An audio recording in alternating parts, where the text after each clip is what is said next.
The purpose of this podcast is to educate and inform. It is no substitute for professional care by your doctor or your qualified healthcare professional.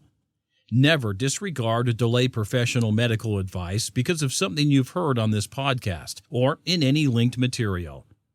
Guests who speak on this podcast express their own opinions, experience, and conclusions.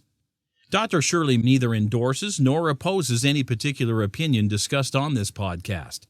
The views expressed on this podcast have no relation to those of any academic, hospital, practice, institution, or other entity with which Dr. Shirley may be affiliated. Welcome to Forever Fab, the podcast on fashion, the art of living, and all things beauty.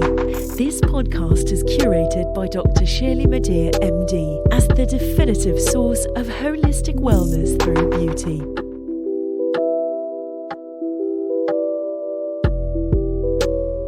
The title of this week's episode of 15 Minutes of Fab on the Forever Fab podcast is Unlocking the Benefits of Herbal Remedies and Supplements, Part 1.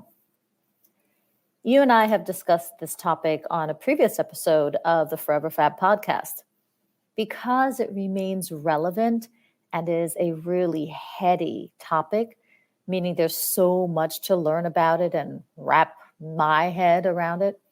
I thought it was time for another go at this topic. Now, I am certainly no expert. I'm no guru on this. I am studied on it. I'm currently studying even more about it. So I'm learning with you about so much on this topic. And I find it, frankly, really exciting and it has so much potential. So not only that it's a lot to learn and that there's so much information out there, but there's even been recent talk about incorporating dietary supplements into a weight management program. I mean, in this age of, these serious prescription drugs for originally meant for diabetes and insulin management and all that, but being used now as weight loss drugs. I mean, that's the new age, right? So it's interesting that there are scientific papers talking about whether or not some plant-based products could actually be alternatives or complements to some of these weight loss drugs. This week's episode of 15 Minutes of Fab on the Forever Fab podcast will reintroduce you to what you need to know about dietary supplements in general. But when you come back next week, I'm going to discuss which ones may actually help you better manage the pounds and the cravings. So I think that's cautionary excitement. Okay. Many of us take our vitamins, right? And we've been doing so since childhood. So the concept of taking a dietary supplement is not new. But supplements aren't just about vitamins. They can contain a variety of ingredients, including, but certainly not limited to, herbals or plant-based botanicals, minerals, enzymes, oils, amino acids, among others. They can also be found in different forms, such as pills, capsules, powders, liquids, gummies, energy bars. I mean, take your pick. The main reason why we take supplements is obvious: to improve our health, right? Or to correct a chemical deficiency, or to give us in our diets through these pills or supplements what our modern American diet doesn't give us, or modern inter-European diet or modern Asian diet, whatever. So the point of taking the supplements is to give us what we need, but we don't get through our regular dietary intake. Also, they're generally regarded as safe, or GRAS, capital GRAS. GRAS is an FDA designation, or an acronym that means generally regarded as safe. So although the supplement hasn't been rigorously specifically tested, its active or primary ingredient, single or plural, is/are commonly accepted as safe. Now, under the Federal Food, Drug, and Cosmetic Act, I quote, the use of a food substance may be generally regarded as safe, or GRAS, either through scientific procedures or for a substance used in food before 1958 through experience based on common use in food under another act, or general recognition of safety through scientific procedures requires the same quantity and quality of scientific evidence as is required to obtain approval of the substance as a food additive, end quote. Okay, basically that generally means, hey, we're going to let you know that this is grass, or generally regarded as safe because, scientists or other folks have been using it forever in certain situations, and look, nothing's happened, nothing really horrible has happened. So, hey, it's okay. Okay. Accepted. Fine. But if you deeply care about what you put into your body, then you may want to go beyond what's accepted as grass and beyond good manufacturing practices, GMPs, and look for additional markers of the quality that you seek. You may want to look for natural or organic or clean formulations. You may want cruelty-free, vegan, gluten-free, dairy-free, GMO-free, single active ingredient products, such as just the vitamin C or just the vitamin D rather than a multivitamin. You may want further, knowledge or education on the product. You may even want to recruit the help of an herbalist, a licensed herbalist, or a naturopathic physician, or a doctor or a nutritionist who is well-versed on herbal remedies. You can also look for other manufacturing certifying bodies such as consumerlab.com, NSF International, the US Pharmacopoeia, EWG or Environmental Working Group, EcoSurf, NSF, etc. Despite what's on the label, however, there may be risks. Despite the potential benefits and good things that could come out of taking dietary supplements, there could be risks. So before you take any new dietary supplement, I urge you, I'm telling you, it's really best that you talk with your healthcare provider to be sure that what you're about to take is something that your body truly needs. Now, the NIH, National Institutes of Health, suggests that you ask these basic questions. Quote, what are the supplement's potential benefits for me? Does it have any safety risks? What's the proper dose to take? How often? How, when, and for how long should I take this supplement? End quote. Today, on 15 Minutes of Fab, I'm going to focus on herbal, botanical, and plant-based supplements. That's because last night, I watched a show about the potential health benefits of CBD gummies. Okay, that it has that CBD / a little bit of THC has some potentially positive effects on the declining mind or declining cognition and on the ailing body. So I'm watching this and I'm thinking, this is intriguing. CBD is plant-derived. We all know that, right?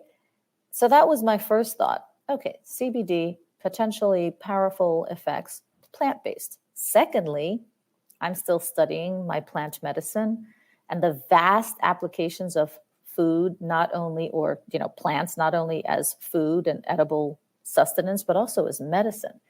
So that was my second thought. So those were the two thoughts that led to today's 15 Minutes of Fab episode. That's right, folks. Hot off the presses. Okay, let's get to it. When I say botanical, know that I'm talking about plants.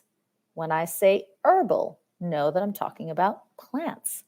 When I say phytomedicine, know that I'm talking about plants. When I say herbal remedy, know that I'm talking about plants. These terms, for today's podcast episode and for my general purposes, these terms are interchangeable.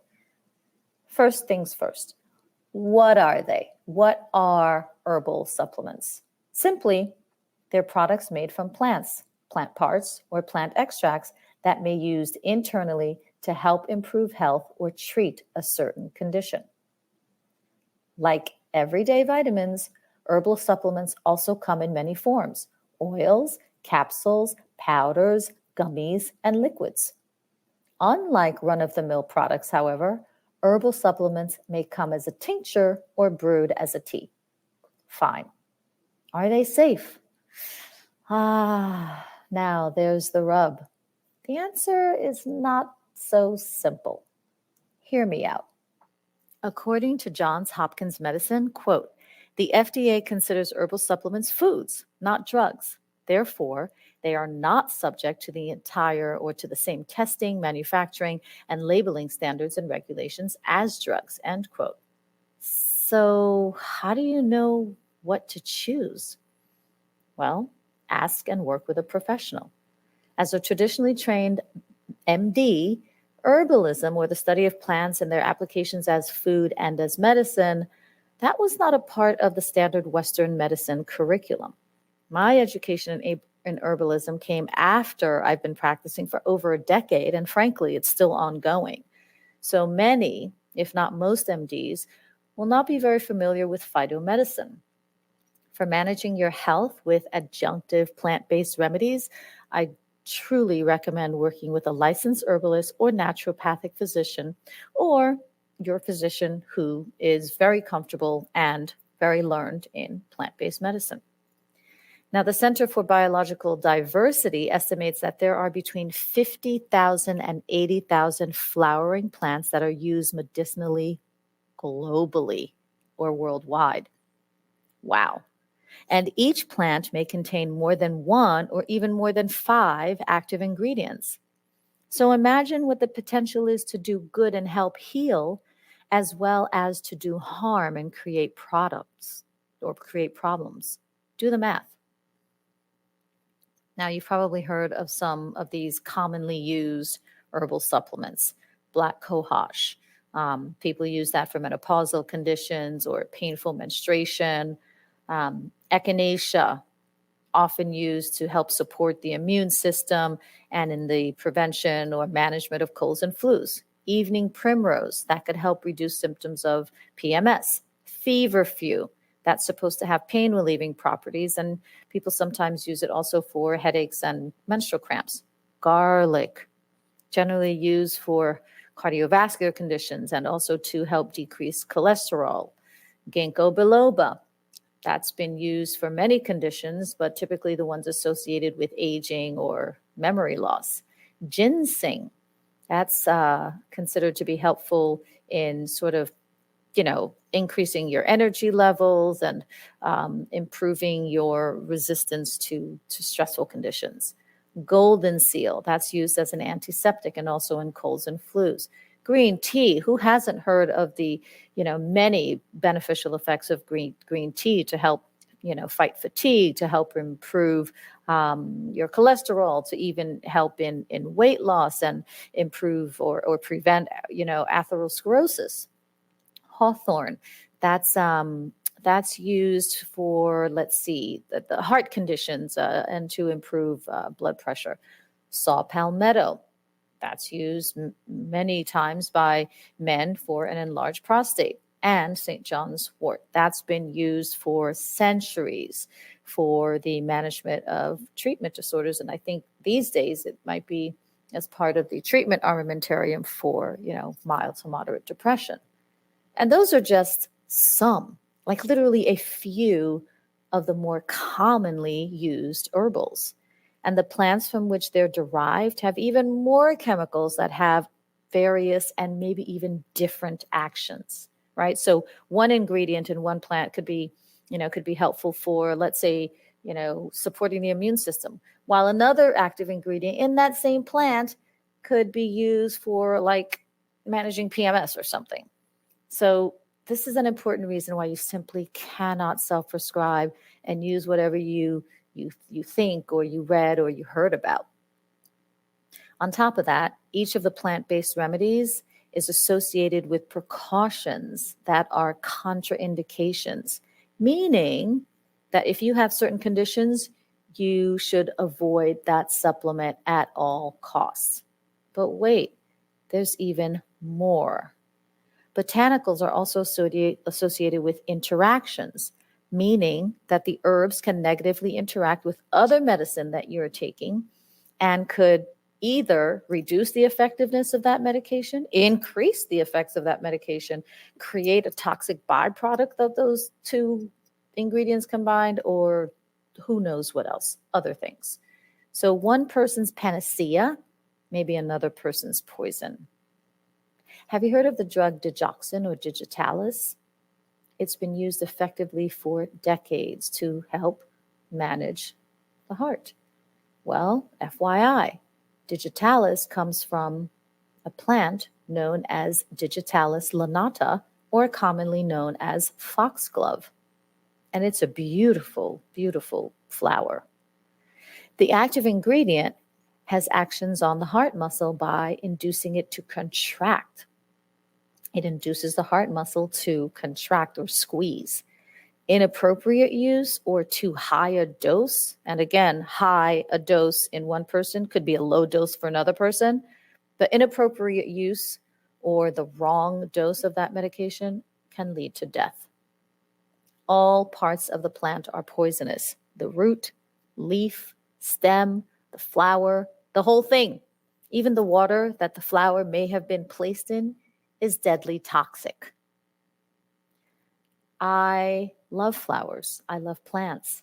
So I sometimes order a floral bouquet to place on my kitchen counter, right? Just to brighten up the place.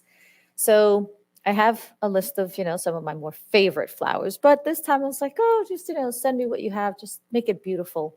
It's going to sit, on my kitchen center island. And I just want to make a beautiful statement. Okay. So I get the flowers, I get this gorgeous bouquet, and I'm looking at the flowers and I see these sort of flowers that look like, little bells, and they're pink and white and have little like dark brown dots on them. And they're just hanging gracefully from, the stem of the flower or the branch of the flower. Oh my gosh, fantastic. And then I remembered having learned about a particular flowering plant called foxglove. And so I'm looking at this plant on my kitchen counter in the vase, and then it struck me. It's like, oh my gosh, this gorgeous looking flower is foxglove. And the water that this foxglove is sitting in is potentially toxic. So if I were to remove the foxglove, because it was just one of many flowers in this vase, and the water gets on my skin or in my eyes, it's a wrap, folks. So I put on glasses, goggles, I put on gloves to deglove or to remove the foxglove. I did call the florist and ask what the flower was to confirm, and indeed it was foxglove. I have 2 dogs. God forbid, as I'm transferring the foxglove from the vase to the garbage, and some of that water falls on the floor and my little doggies come and lick it up. No bueno. All right, you get it. Enough said. Here's a story. Another one. When I was training in general surgery, I was assisting an operation to remove a thyroid cancer. Before the initial incision could be made, of course, the anesthesiologist has to stabilize the patient under general anesthesia. And that means making sure that the medications to help the patient fall asleep temporarily are working and that everything is functioning. Everything about the patient's is functioning. In the operating room, nearly every aspect of the patient's bodily functions are monitored and documented. Heart rate, breathing, oxygenation status, temperature, urine output, everything more. All was going well until the heart monitor sound changed. Rather than a steady, even tone, beep, beep, beep, beep, the monitor's beep actually began to slow. Beep, beep, beep, beep. And the slowing was consistent and progressive, so much so that the alarm rang. Now that alarm spurred the entire team to act quickly to bring the patient's heart rate back up using various methods, a number of methods, while other members of the team reviewed the patient's history. Now, many of the drugs the anesthesiologist attempted to use to help bring the patient's heart rate back up failed. Okay, now this is beyond mission critical. The monitor was indicating that the patient's heart was starting to slow.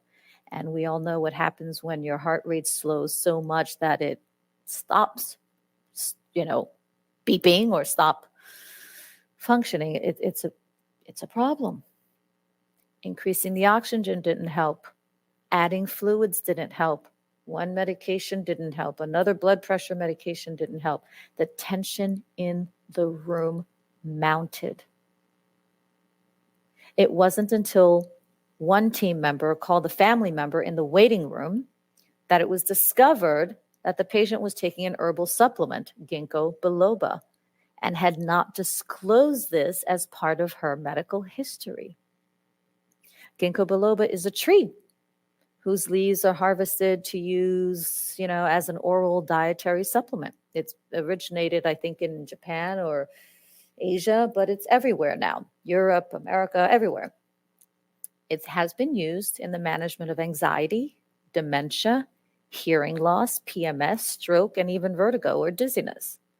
Now, while it's likely safe, again, grass generally regarded as safe, while it's likely safe for most people to ingest it by mouth as a supplement, it can have negative side effects such as irregular heartbeat or arrhythmia.